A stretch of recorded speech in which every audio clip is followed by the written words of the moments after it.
দেখাচ্ছেন স্টেশনের প্ল্যাটফর্মে দাঁড়িয়ে?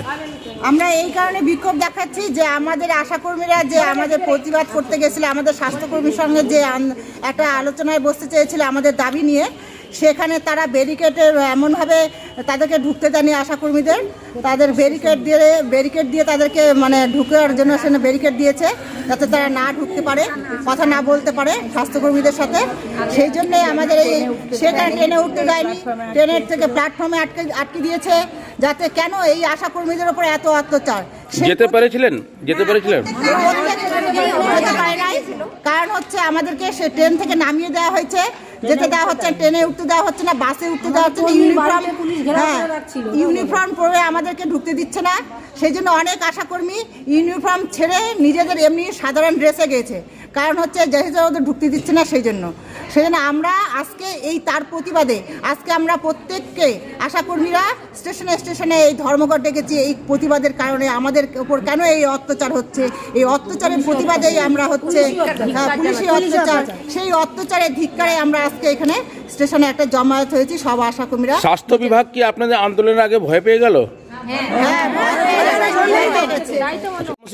আজকে আমাদের কর্মসূচি, আমরা এই স্টেশনে সবাই জমায়েত হয়েছি। এখান থেকে এখন সবাই মিলে আমরা ধিক্কার মিছিল দিতে আমরা র্যালি করে চলে যাব আমরা থানার সামনে অবধি, ওখানে র্যালি করে ওখানে সমাপ্ত করবো পুলিশি ধিক্কার দিয়ে। আজকের মিছিল আমাদের জমায়েত হয়েছেন, আন্দোলনের কারণটা কি? প্রশাসন আমাদের উপর যে অত্যাচারটা করছে মানে সেটা বলারই মতো না। আমরা হচ্ছে সাধারণ নাগরিক, আমরা কি কোথাও যেতে পারবো না? বেগুনি ড্রেস পরে আমরা বেরোলেই পুলিশ স্টেশনে যেখানে মানে রেল স্টেশনে হলে আমাদেরকে তুলে নিচ্ছে, আটকানো হচ্ছে। বেগুনি ড্রেস পরতে মনে আমাদের ভয় লাগছে যে কখন যে কোথায় পুলিশ আটকাবে। কিন্তু বেগুনি ড্রেস তো আপনাদের রাজ্য সরকার পড়তে, হ্যাঁ রাজ্য সরকারের দেওয়া ড্রেস, অথচ আমরা পড়লে ভয় পাচ্ছি যে স্টেশনে দাঁড়াবো, কোথায় আমাদেরকে তুলে নেবে, কোথায় আটকাবে, কোথায় আমাদের থানায় ঢুকে দেবে, কোথায় আমাদের গাড়িতে ভরে দেবে। আমরা বুঝতে পারছি না যে বেগুনি ড্রেস পরে আমরা তো সুরক্ষিত নই। আর সুরক্ষার জন্য কার কাছে যাবো? পুলিশের কাছে। পুলিশও তো আমাদের এইভাবে করছে, আমরা কোথায় যাব, কার কাছে যাবো আমরা সুরক্ষা চাইতে? যারা কি যাচ্ছিল আপনাদের স্বাস্থ্য ভবনে তাদের সবাইকে আটক করা হয়েছে? অনেকে আটকেছে, কিন্তু অনেকে গেছে, সেটা তারা হয়তো ড্রেস ছেড়ে বা অনেক বাধা অতিক্রম করে সে অনেকে গেছে, কিন্তু অনেককে আটকে রেখেছে। যদি সব যেত তাহলে তো পুলিশ তো আগেই ভয় পেয়ে গেছে, ওই জন্য সবাইকে এইভাবে আটকেছে। আপনার নাম? আমার নাম কাকলি মণ্ডল। আমাদেরকে এইভাবে আটকে দিচ্ছে যে যেতে দিচ্ছে না স্বাস্থ্য ভবনে গেলে আবার যদি অন্য কিছু করতে হয়, অথচ নিজেরাই ডেকেছে আমাদেরকে।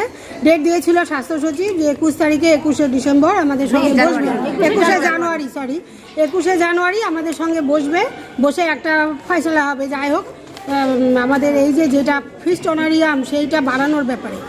তারপরে তো এর মধ্যে কি হলো, তারাই নিজেরাই ডাকলো, ডাকার পরে আবার বলছে আমাদের প্রত্যেকটা স্টেশনে এইভাবে পুলিশ দাঁড় করিয়ে আমাদেরকে যেতে দিচ্ছে না, গাড়ি থেকে নামিয়ে দিচ্ছে, বাড়িতে গিয়ে আমাদের হেনস্থা করছে, ফোনের উপর ফোন করে হেনস্থা করছে। আমরা কি বলবো, পুলিশ ভয় পেয়ে গেছে আমাদের যে আমরা এতগুলো জমায়েত একসঙ্গে এইভাবে হয়েছি। তো ব্যারিকেড দিয়েছে, লোহার ব্যারিকেড, ওখান থেকে কোনোভাবে কিছুই আটকাতে পারেনি। আমরা এইভাবে চলছি, যেভাবে চলছি এইভাবে চলবো যতদিন পর্যন্ত। আপনারা কি কাজকর্ম করছেন না বিরতি রেখেছেন? কাজ একদম বন্ধ আছে আমাদের, যতদিন আমাদের দাবি না মানা হবে আমরা এইভাবেই চলছি। আন্দোলন মূল দাবি আমাদের ছিল 8 দফায়। আমরা প্রথমত করছিলাম আমাদের ন্যূনতম বেতন 15,000 টাকা দিতে হবে, সেটা ছিল, সেটাও দেওয়া হয়নি, বলা হয়নি। ভাগে টাকা দেয়, সেই ভাগে টাকাটা আমরা বুঝতে পারি না কোন মাসে কোন টাকা দেয়। তারপরে আমাদের 4 মাসের যেমন বকেয়া আমাদের ইনসেন্টিভ বাকি, সেটা তারপরে অবিলম্বে সেই টাকা। যাই হোক, আমরা এই এত কিছু করার পর, আন্দোলন করার পর এখন আমাদের 3 মাসের ছেড়েছে টাকাটা। তারপরে 2 মাসের, তারপরে আমাদের পিএলআই সেটা আমাদের 1 বছর থেকে বন্ধ রেখে দিয়েছে। তাহলে এইভাবে এত কাজের উপর কাজের চাপ, তার উপর যদি সময় মতো আমরা টাকা পয়সা না পাই, বাড়িঘর ছেড়ে তো আমরা ফিল্ডেই। তাহলে আপনাদের আন্দোলন আগে তাহলে ভয় পেয়ে গেল? হ্যাঁ, আমাদের আন্দোলন অবশ্যই ভয় পেয়েই তো আজকে আমাদেরকে এই পুলিশ প্রশাসন আমাদের আটকে দিয়ে দিয়েছে, বাধা দিয়েছে। আপনারা কি যেতে পেরেছিলেন? হ্যাঁ, কিছু অনেকেই দিয়েছে, হ্যাঁ অবশ্যই অনেক দিয়েছে। আমরা হয়তো যেতে পারিনি, কিছু আটকে দিয়েছে, কিন্তু প্রচুর ওখানে সমাবেশ হয়েছিল আমাদের আশাদের। তো যাই হোক, আমরা। আপনার নাম? আমার নাম নন্দিতা। মিছিল আমাদের অলরেডি ধিক্কার মিছিল, অ্যাকচুয়ালি পুলিশের উপরে, পশ্চিম বাংলার যে পুলিশ, এদের উপর প্রচুর ধিক্কার।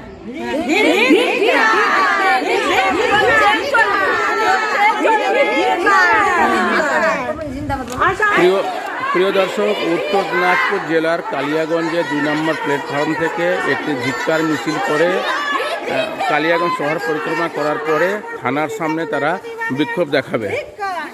আশাকর্মীরা দেখতে পাচ্ছেন।